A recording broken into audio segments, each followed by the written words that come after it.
Is the creature ever going to become the creator? Paradoxical question from the show Westworld. Westworld was perhaps the most philosophical show we ever got. However, it sadly never reached its conclusion. Nevertheless, in my future videos, I will definitely attempt to create an alternate ending for the Westworld season. But for now, I have an amazing idea about the show Westworld. One of the show's most philosophical questions is the relationship between humanity and God. That dedicatedly questions whether humanity possesses the power to meet their own God or even surpass them. Will the creature ever take over the creator? For Friedrich Nietzsche, human suffering is the cultivator of human perfection. There's a significant connection between the act of suffering and a person's potential for humanity, a consistent theme in Westworld. As the man in black says in Chestnut, it means when you're suffering, that's when you're most real. Constantly abused before being marked for recall or rebooted, Western robots take suffering as their path to humanity, a factor that has been used to defend the actions of the man in black.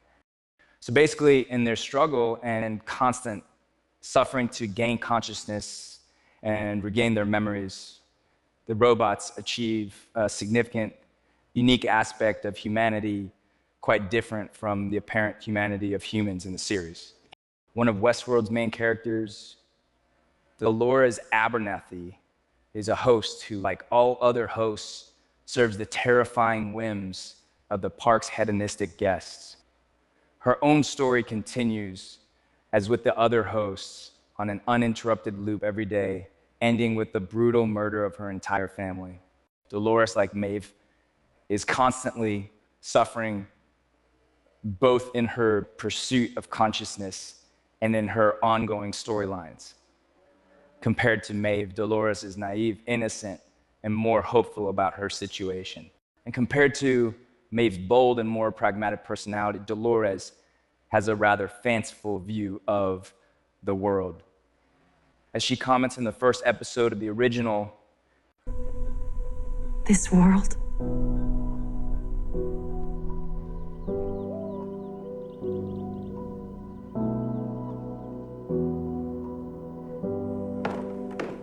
some people choose to see the ugliness in this world, the disarray. I choose to see the beauty." it is in this way that the hosts show a greater inclination towards human excellence than even the guests or the technicians, whose actions are often heartless. Moreover, real people in the Western world do not have to earn their humanity in the same way as robots do, simply because of their biological determinism. The robots' struggle to achieve consciousness gives them a greater, unique capacity for humanity.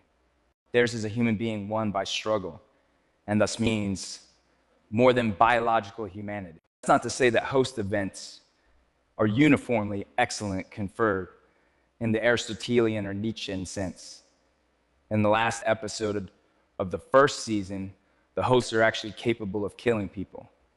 Dolores holds a gun to Dr. Ford's head and shoots him.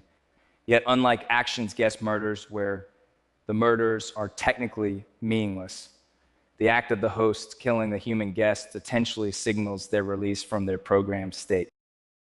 Westworld offers a view of robots as potentially superior to humans from the biological people around them. Yet, this does not prevent robots from achieving some kind of sentience. Robots strive to achieve consciousness and earn their humanity in ways that ordinary humans take for granted. Masahiro Mori writes that just as there is a Buddha nature in humans, animals, and insects, there must also be a Buddha nature in the machines and robots that I and my colleagues make. In appreciating robotic life, Mori offers some helpful words of wisdom.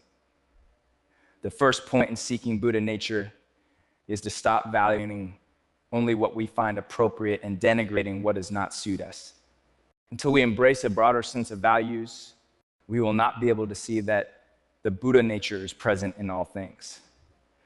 Mori's views fit well with the argument that robots in the Western world better exemplify the ideals of humanity than humans.